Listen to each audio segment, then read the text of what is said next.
Some mysteries refuse to be forgotten. Some legends never fade. And some conspiracies demand to be uncovered. This is Codename Unknown. Mysteries, conspiracies, and legends. Where expert investigator and host Jackson Wolf dives deep into history's most perplexing enigmas, chilling folklore, and secretive cover-ups. Each week, he pushes the boundaries of what we know, uncovering hidden truths and questioning the stories we've been told. The search for answers begins now. Open your mind, question everything, and step into the shadows.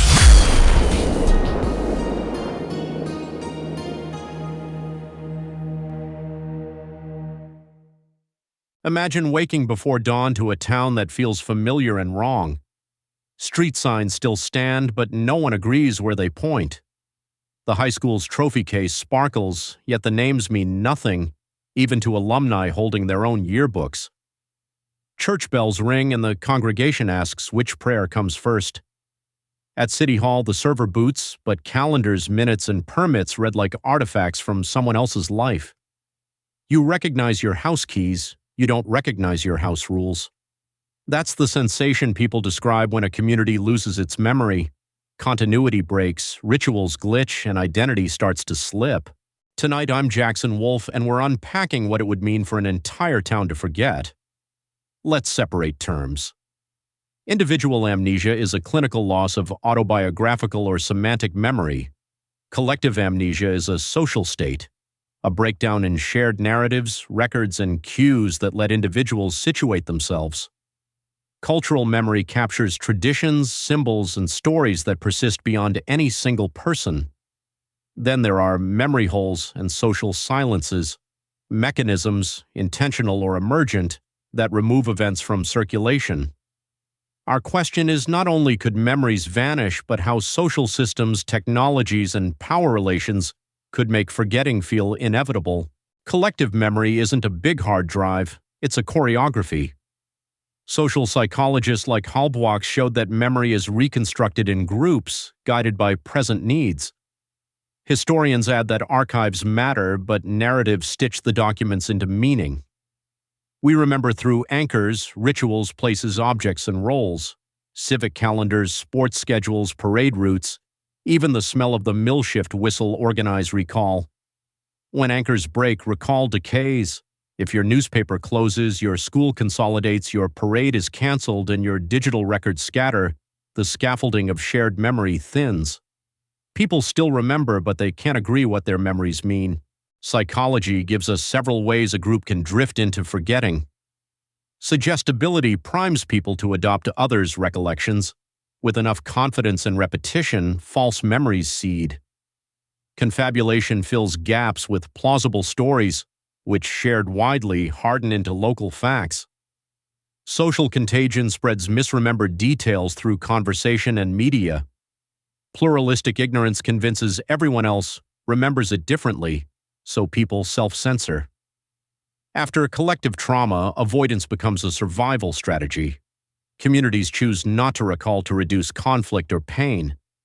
None of these erase brain files outright, but together they re-index the files so that retrieval fails or retrieves something safer. Could a biological insult produce widespread amnesia? In theory, yes, but it leaves footprints. Neurotoxins such as carbon monoxide, certain solvents, or organophosphates impair memory formation and attention, often alongside headaches, dizziness, ataxia, and mood shifts. Infectious encephalitis produces fever, confusion, seizures, focal neurological signs, and measurable inflammation. Severe chronic sleep deprivation and stress can cause dissociation and working memory failures. Scaling these effects to a town would show up in ER admissions, absenteeism, and biomonitoring. You'd expect clusters tied to exposure pathways, homes on a faulty furnace loop, workers at a plant, neighborhoods downwind, not a cleanly uniform amnesia. Environmental triggers can erase records and impair cognition indirectly. An industrial accident might release solvents that disrupt attention, while simultaneously forcing evacuations that scatter paper archives and interrupt routines. Groundwater contamination by manganese or lead degrades executive function over time and shows up in children first. Certain algal blooms produce neurotoxins. Indoor mold can exacerbate brain fog in vulnerable individuals. Red flags include unusual pet deaths, fish kills, a spike in HVAC repairs, sour or metallic tap taste, and seasonal symptom timing. The key is congruence. Environmental explanations must match exposure maps, dose, and duration. Our towns outsource memory to machines. A cyber attack that encrypts municipal servers can wipe calendars, permits, payroll, police logs, and mapping layers in hours. Corrupted backups or lost cloud credentials turn recovery into ransom. Power events, surges, brownouts, lightning, fry rate arrays, and make bit rot decisive. Libraries increasingly license, not own, digital newspapers. When a vendor folds or a contract lapses, decades vanish behind paywalls. If local radio automation fails, no one reads the birthdays or obituaries that knit identity daily. A digital blackout doesn't erase minds, but it does sever the cues that keep memories coordinated. Then there's forgetting by design. Institutions can engineer absence, sealed court records, non-disclosure agreements after industrial settlements, school board minutes lost during consolidation, or a corporate buyout that folds the local paper into a region-wide feed. Censorship need not announce itself. A budget cut that eliminates the archivist achieves the same effect. Historical revisionism reframes scandals as misunderstandings and elevates booster myths. When records go dark, power fills the gap with narrative. Ask, whose liability shrinks when the timeline blurs? Who gains when a polluting parcel's history becomes murky just as redevelopment incentives arrive? History gives case studies for pieces of this puzzle. Fires and floods have erased courthouses full of deeds. Earthquakes scattered church registries. Wars toppled archives and regimes rewrote days of remembrance. After authoritarian transitions, gaps appear where newspapers skip months and names disappear. Smaller-scale disasters like the 1918 flu or Chernobyl produced mass effect shifts where people avoided talking about the worst days. Even digitization introduced losses. Early web migrations jettisoned local message boards and photo galleries. None are total wipes of human memory, but each shows how infrastructure and power shape what a community can recall. High strangeness enters when people reach for frameworks beyond the mundane. Missing time folklore and abduction narratives describe gaps that feel coherent. Some declassified programs like MK Ultra prove that mind control experiments happened, though at far smaller scales than legend claims. The critical stance is proportionality, demand patterns, mechanisms, and residues. If everyone forgot Tuesday, where are the cardiac monitors, retail receipts, traffic cams, and weather station logs from Tuesday? Extraordinary claims must predict specific absences and anomalies across independent systems. If they don't, we likely face a collage of human error, opportunism, and infrastructure fragility. To investigate, build a layered evidence plan. Medical chart. ER chief complaints, EMS run sheets, pharmacy fills, school nurse logs, and sleep clinic referrals. Look for temporal spikes and geospatial clustering. Environmental, sample air, water, soil, and dust. Review wastewater for solvents and metabolites. Compare with historical permits and emissions. Technological, pull server logs, authentication failures, UPS events and restore histories. Check ISP outages and cell tower handovers.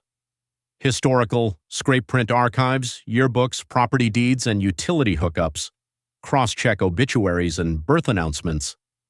External anchors, satellite imagery, traffic data, geotagged photos, and neighboring towns' accounts. Rebuilding the town story means anchoring time. Start with fixed signals, sunrise, weather, televised events, school sports away games, freight schedules. Ask people to bring artifacts, receipts, text threads, smartwatch sleep graphs, gas pump timestamps. Create a wall of time where overlapping strands corroborate. If the parade never happened, yet 8 counties report detours and there's confetti and storm drains, the event happened even if meaning detached. Invite cross-boundary witnesses, delivery drivers, fiber technicians, visiting nurses to triangulate. The goal isn't consensus memory, it's a scaffold strong enough that personal recollections can reattach to a stable sequence. Before we romanticize mystery, follow incentives. Who benefits if school discipline records cannot be audited? Who gains if brownfield history is fuzzy during a rezoning? If municipal emails vanish, whose procurement becomes untraceable? Land speculation thrives where liens and easements go missing. Political careers stabilize when scandals are unsearchable. Even closed groups, cults, company towns, exclusivist congregations can tighten control by monopolizing memory, offering the official version as the only guide. Map the beneficiaries and their timelines. If forgetting concentrates advantage, you're not looking at a spooky fog. You're confronting a strategy, even if it's cloaked in negligence. Ethics first. Investigating memory loss touches trauma. Obtain informed consent. Anonymize sensitive records. Don't subpoena people's diaries through gossip. Offer opt-outs and community debriefs, and avoid re-traumatizing interviews. Share findings iteratively so residents can correct and contextualize. Now, guardrails against narrative overreach. We pattern seek, especially under uncertainty. Beware cherry-picking shards that confirm your hunch. Use pre-registered hypotheses when possible. Specify what evidence would falsify them, and maintain proportionality between claim and proof. Distinguish absence of evidence from evidence of absence. Above all, remember a community is not a lab, it's a living archive of people. Resilience is memory with backups. For individuals, keep printed records, scan photos locally, export journals, and schedule offline backups. For communities, duplicate archives across library, school, and museum, maintain analog minutes, host oral history nights, teach media literacy. Redundancy beats elegance. Listener involvement matters here. If you've seen unexplained gaps, lost invoices, water test reports, vanished articles, submit copies. Use our secure tip line or mail physical media. We accept anonymous packets. Include dates, locations, and context, and tell us safety constraints. That's our journey through the town that forgot itself. From how collective memory works to psychology, toxins, technology failures, political erasures, historical echoes, evidence building, timelines, incentives, and ethics. The value isn't just mystery, it's a toolkit for guarding community identity. I'm Jackson Wolf. This is Codename Unknown. Subscribe, share, and send leads. Next time, we chase hidden hinge of history. Until then, keep your receipts, back up your stories, and stay curious. You've been listening to Codename Unknown: Mysteries, Conspiracies, and Legends. The search for answers never stops, and the truth is always waiting to be uncovered. If you enjoyed the journey, subscribe to us, and don't miss what's next. Until next time, stay curious and keep questioning everything.